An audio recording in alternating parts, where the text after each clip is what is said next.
Right here. So we took a few days off here, try to regroup and gather some thoughts and some things. Tried to make some mental notes of some things that were happening. Even got a little list here. Some things to discuss. We got the guy with the popcorn crossing the road, the shitty weather, of course. Can't leave that out. Got the latest gift pack, the F-Zappa 20 gift pack. Little thread on .net. Been a dark week at work with some health issues. Not for me. Got the McChicken guy, work related. The story that tonight came up, I was not reminded, but I had to tell the story of the time I dropped a microdot at a party, in a carpeted room. Spent the rest of the party looking for that fucking microdot. And so that's on the list, man. If that sounds like some shit that would interest you, just stay tuned.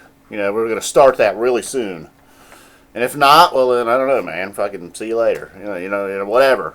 Nobody's making you watch, dude. You can just go click on something else. Nah, don't do that. Don't do that. I don't know why. I often encourage people to not watch. I don't know why I do that. So I guess we'll start with the popcorn guy, man. Now, this was more of like a visual. I guess I don't know if I'm going to be able to do this any justice. So I'm sitting at a red light, and I just see this dude, and he was coming from an area where there's there was a manufacturing shop that does not have and they were already closed. It's 7:30 p.m. That place isn't open after 5 p.m.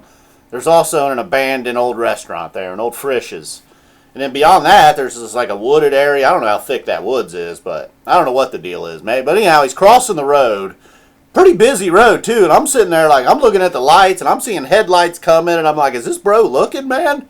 He timed it perfectly. Did not get hit and run over and killed by a car. And he was eating microwave popcorn. That was the most amazing thing. Just casually, too. Just had it in one of his hands, kind of reaching over in the other, throwing some in his mouth. Wasn't close enough. I was probably maybe 100 feet away at this point, but I'm sure some of it was falling right there on the ground. Like I said, the light turns yellow at this point, meaning that my light's going to soon turn green.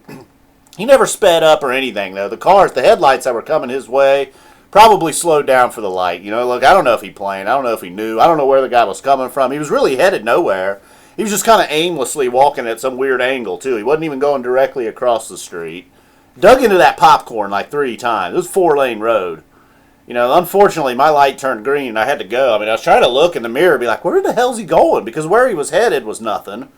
Only thing I could think is once he crossed the street, he started headed up north, maybe. There was an RTA bus stop straight ahead, so maybe that's where he was headed. But I don't know where he was coming from. I was like, well, maybe he was squatting in that old restaurant. They still got electricity, though. Where'd he get the microwave? Where'd he get the popcorn? Maybe. I don't know. I just don't know any. I thought maybe if I was in a neighborhood or something, I'd be like, just left his bro's house, took some popcorn on the road or something. I don't know. Maybe he's headed home. Maybe he's one of these guys that doesn't have a license or something. I don't know. Just very confusing. I had my phone there. That's the ideal situation. Should have busted it out and recorded live. Should have went live, periscoped it or something. Tried to get to the bottom of this popcorn guy. I don't know. And of course, it was shitty weather while this was going on. The roads were wet, because that's all it's been lately. Cloudy, rainy, mid-40s. January just sucks around here. Supposedly, it's going to get cold enough tomorrow to snow. I hate to say it, but I probably would rather the snow. And I would just love some sun. Even those days when it was 2 degrees, -4, 7, 9. A couple of days we had some sun. I noticed tonight I stepped outside at work and I saw the stars. I was like, oh my God, I forgot they were up there. But then it's well, son of a bitch, man. Why couldn't it have been clear today? Could have saw the star, the sun, man. So maybe tomorrow. Hoping for some sun tomorrow. It's just depressing, The throat's coming back. With this weather, all I want to do is just hang around the house and take some bong rips. What else are you going to do? It's 40 and raining. So, back to about 85%, though. This was the trick, though. Out of all the things that were suggested, this right here is what did it. A little saline solution. Up the nose. All good. It helped. It really did. Gargling salt water didn't help, but somehow salt water up the nose did it just fine. Basically my whole life the gargling salt water thing has worked. This time it didn't work, but however that did. So maybe you're going to have to start taking some more gaggers of this. This might have to replace the bong rips for a day or two. Get back to 100%. Of course it could still be the weather. Move on to the latest gift pack here. Boom. I don't know why I know why I never really bought this. Just a Zappa Plays Zappa concert. But it's one of them deals where it's not like a fish show. It was cut up into multiple show, glare action. But anyhow, the set list is amazing. The band lineup is amazing. But it's shot over several locations. It's not just one live show. Bam, live from Seattle tonight. first note to the last note. It's cut up. So I think that's why I never bought it. For whatever reason, Fish has just gotten me to the point where like, nah, man, a show's a show. You can't be editing that shit, man. A show's a show. And also this, I got to remember that editing thing. That reminded me of something from the .NET thread. Are we seeing here? Boom. And then on the back, welcome to Colorful Colorado. From Telluride 2010, but obviously you remember the famous picture from Colorado 88. It says, what a beautiful buzz on there, though. It's a little bit concerning that there's lyrics that don't belong to Fish on a Fish shirt. But look, it's Telluride, Colorado, 2010. I gotta tell you, man, I forgot all about the fact that they went back out there in 2010. I forgot all about those shows. Did go back and listen to Colorado 88 and the DVD, man. I burned through it several times. I mean, what else? They put together a hell of a set list here. I half expected at some point for Ahmet to come knocking on the door and be like, coming in here and just scratching out the Zappa Play Zappa part and asking for a couple bucks. Be like, man, Dweezil didn't cough up the cash on this one, buddy. So I don't know. Insert other Zappa Family Trust jokes here. I mean, Napoleon Murphy Brock was involved. That's all you need to know, people. Steve Vai, of course. Dweezil himself. Sheila Gonzales. Man, I'm a sucker for old Sheila Gonzales. A good-looking woman playing saxophone to Peaches and Regalia. Wow. I'll take it all day. I'll take that. Just, hey, man, the director gave her some love. Staying on, they showed Napoleon a lot. Boy, that guy's a perspirator. Woo! That Napoleon Brock, boy, that guy sweats a lot. Nobody. I'm sure it was warm. You're up there performing. He really gets into it, though. He's a big guy, Napoleon Murphy Brock. Fucking greasy hair, though, dude. Woo! Maybe I wasn't sweat. Maybe it was from his hair. I don't know. We're not gonna get here. We're not gonna start insulting the legend Napoleon Murphy Brock. All right. It's not what I'm here to do. So, again, man, boy, now it don't feel so right. Well, we'll bounce back with the McChicken guy at work, and then we'll end with the Microdot story. But, man, it was a dark week at work. Last weekend, 44-year-old guy there, boss's son has a heart attack. I'm like, well, everybody's kind of like, whoa, kind of freaked out. He's going to be okay. Everything's fine. He lived, obviously. Everything's cool. Got to be careful in the future, but it's just a little shocking. Guy mid-40s having a heart attack. And then, like, 2 days later, find out, like, I like everybody I work with is pretty, like, I get along with them fine, but I wouldn't say many of them are friends. But the one dude there that is a friend, I would say, I've hung out with him outside of work, hung out with his wife, know them both well, finds out that his wife has stage 4 cancer, not looking good at all. She is going to be out at Ohio State here in a couple of weeks, but just, man, like, boom, just to hear, I mean, it's not looking good. Period. And to hear him, tell me about having to talk to his daughter, and then hearing his wife talk about how scared she is. I mean, just boom, just what a, just kind of it just sucks, man. Again, even more eye-opening than a heart attack. And I've been pretty fortunate. Both of my grandpas have died of cancer, but I was young. I didn't even really ever have a chance to get that close to them and know them. I was young and seeing everybody sad. It was sad, but nobody like real close, like mom, dad, brother, sister, someone I was in love with. None of that. Never had to deal with cancer, luckily, in that manner. So I can't even imagine what he's going through. And then, now, the actual the boss's son a weekend ago had a heart attack. Now the boss has a heart attack. Again, thinking everything's going to be okay, but just like, Jesus, that's a little scary. What the hell's going on here? So I guess, after telling the bad news, that was, especially the last couple days, it's like, yeah, man, I'm really not in the mood to get on YouTube and just fucking talk about some stupid nonsense. Yeah, a couple days have passed. I'm back in the mood, obviously, but anyhow, I don't even know why I mentioned that. I sure just brought this all to a fucking halt, didn't I? Well, let's try to come back with the McChicken guy. It's work-related also. Nice little alligator mouth into the McChicken. So, you guys may or may not have heard about Jelly Bean Guy. I got little nicknames for all of them. McChicken Guy, though, for obvious reasons. Guy loves McDonald's McChickens. I mean, for the longest time, we worked the same hours. He would come in with a McChicken at least 3 days a week. Usually eating it as he's walking in the door, maybe just coming in with a bag and like a large sweet tea or something. A lot of nights he would also, on his lunch, I'm just going to run up to McDonald's, man, get a McChicken.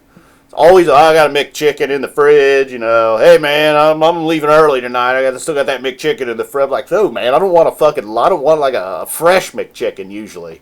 Definitely don't want one that's been sitting in the fridge. So I don't know. I think 2 days, maybe I guess it was Monday. I really got on him, man. When I talk about the McChickens, I always have a little voice I use. You know, just to add more, just to fuck with him even more. It's bad enough that I call the guy McChicken. So the voice just adds to it a little bit. But then I really fucked up, man. I just got, for some reason, I got that McChicken in my mind. And I was thinking, yeah, man, maybe I'm not that hungry, but I do need a little something. And of course, like, no matter where the fuck you're at in America, there's a McDonald's right up the road. So I go right up to the roads to the McDonald's to get my McChicken. The girl's just like, hey, welcome to McDonald's. What can I get for you? Whatever they say. I think it's the breakfast or lunch thing they say. Gotta get your breakfast or lunch. And I was just like, I want a McChicken. Just, that's how I call him, McChicken. And I could hear her laughing on the other end. And then I kind of said it again to myself quietly, like, damn, did I just say McChicken? Did I give her a McChicken? And then she just started, then I'm like, oh my God, she can still hear me.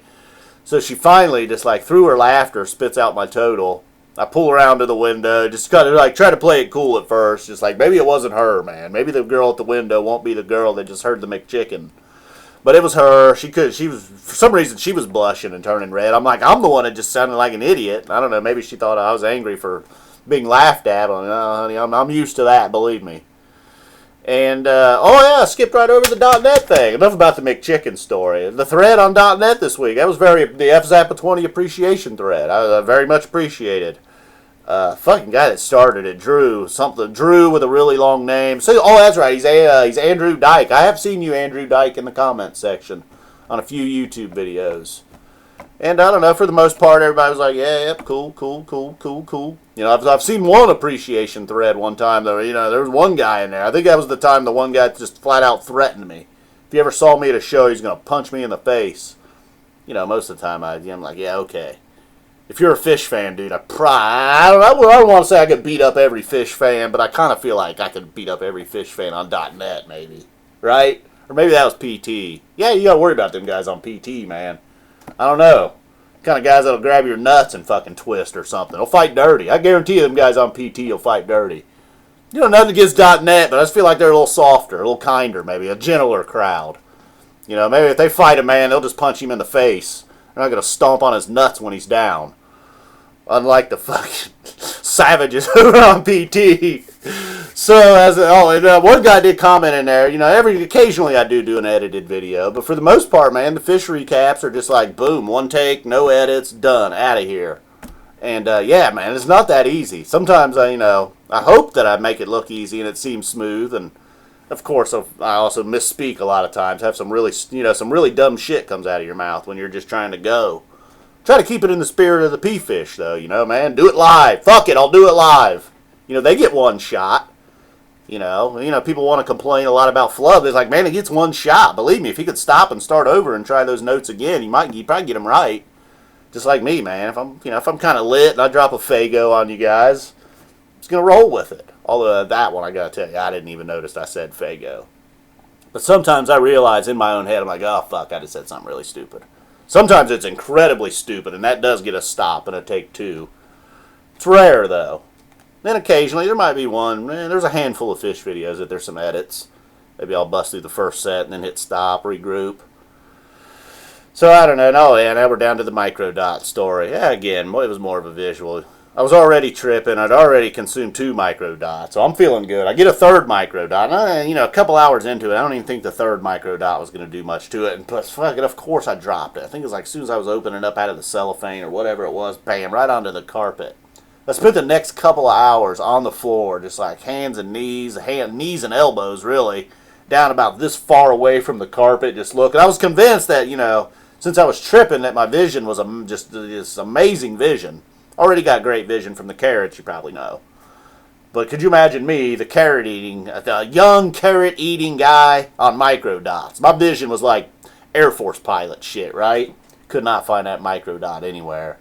At some point, I think they were just like, just give up, dude. But there was no more microdots. That was the last of the microdots. And I'm sure somebody was fucking holding out on me, but...